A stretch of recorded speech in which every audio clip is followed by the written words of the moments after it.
Please बाबा जानी। देखो खालिद बेटे,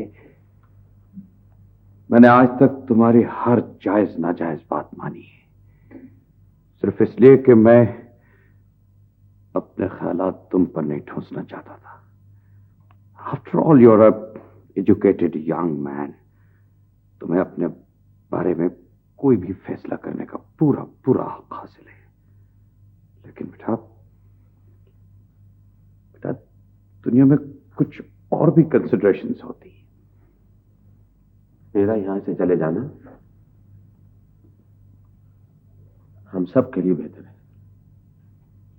जो मर्ज दूर ना हो सकता हो, वो मरीज और तीमारदार की जान को आ जाता है।